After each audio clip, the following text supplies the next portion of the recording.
And welcome back to Arise News Now, live from Nigeria's capital, Abuja. I'm Jeff Koinange. Now, in other news, Washington is awash with questions about Donald Trump's links with Russia following the resignation of National Security Advisor Michael Flynn. Leading Republicans have called for a full investigation into Michael Flynn's contact and association with Moscow. The New York Times reported that phone records and intercepted calls show members of Mr. Trump's presidential campaign, as well as other Trump associates, had repeated contacts with senior Russian intelligence officials in the year before the election. The official White House position is that Flynn has done nothing illegal, and he resigned because he'd lost the trust of senior administration officials. The issue here was that the president got to the point where General Flynn's relationship, misleading the vice president and others, or the possibility that he had forgotten critical details of this important conversation, had created a critical mass and an unsustainable situation. That's why the president decided to ask for his resignation, and he got it. Further afield in Malaysia, and police have confirmed that the body of Kim Jung Un, the assassinated half-brother of the North Korean leader, is to undergo an autopsy today to determine the exact cause of death. Police believe he was poisoned by two women at Kuala Lumpur airport using needles or chemical sprays in a Cold War-style killing. The police have been examining CCTV footage from Kuala Lumpur International Airport to try to determine exactly what happened during the attack on Monday morning. According to the senior criminal investigator of the case, told the receptionist at the departure lounge that someone had grabbed his face from behind and splashed some liquid on him. No motive has been confirmed, and the attackers have not been identified. There's mounting suspicion that this may have been a state-ordered assassination by his brother, the North Korean leader, Kim Jung Un. To Venezuela now, and the country's vice president has accused the United States of, quote, imperialist aggression following the introduction of sanctions on him for allegedly trafficking drugs. Tarek al-Aissami was described by the U.S. Treasury as a drug kingpin who worked with traffickers in Mexico and Colombia to ship drugs to America. The sanctions freeze Aissami's assets in the U.S. and bar him from entering the country. Hitting back, Aissami has accused the U.S. of defamation and aggression. Venezuelan President Nicolas Maduro has demanded a public apology from the U.S. for sanctioning his new deputy. Vice President Aissami is the highest-ranking Venezuelan official ever to be sanctioned by the U.S.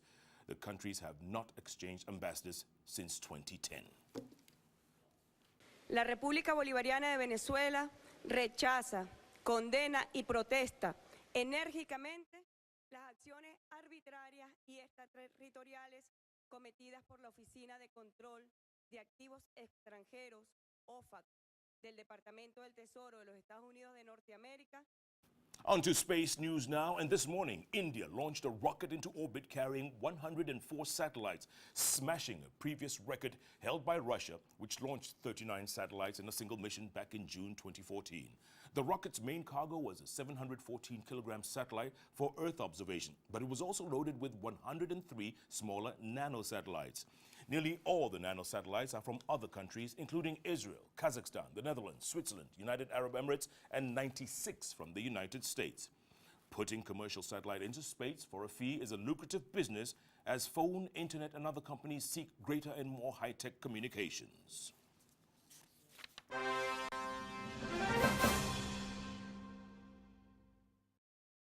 Okay, on to business news now. That's what we have right ahead. And markets. That's right, Asian markets traded higher today, tracking U.S. gains following remarks from Federal Reserve Chair Janet Yellen. Yellen said that the Federal Reserve may need to raise interest rates at an upcoming meeting. She indicated that delaying rate increases could leave the Federal Reserve Policy-Making Committee behind the curve. Asia-Pacific shares outside Japan was up 0.8%, rising to its highest since July 2015. Australian stocks climbed 1%, South Korea's Kopsi tracked 0.4%, and the Hong Kong's Hang Seng advanced 1%. Japan's Nikkei added 1.2%.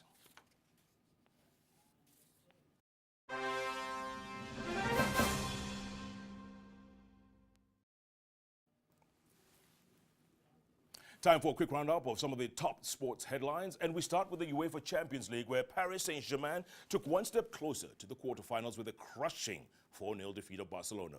The Parisians dominated the contest from the word go, disrupting Barcelona's usual dominance and possession and creating panic through their back line.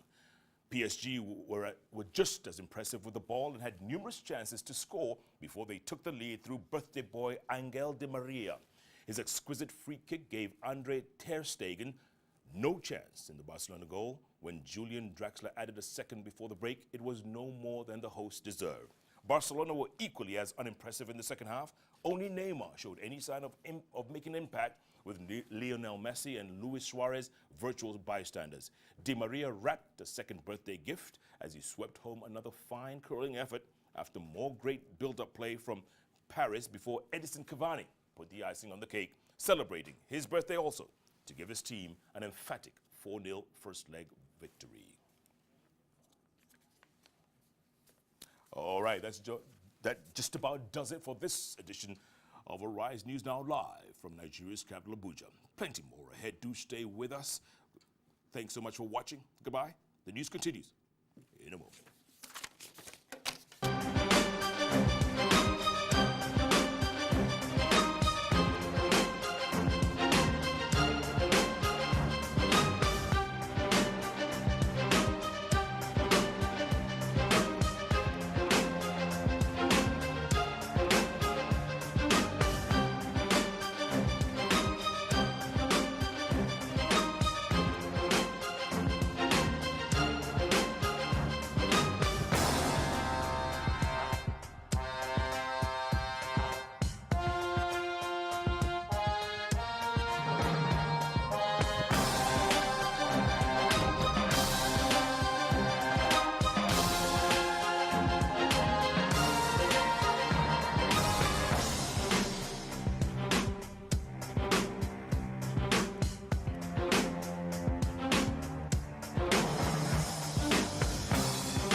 There is a reason Africa is called the new frontier. What was once potential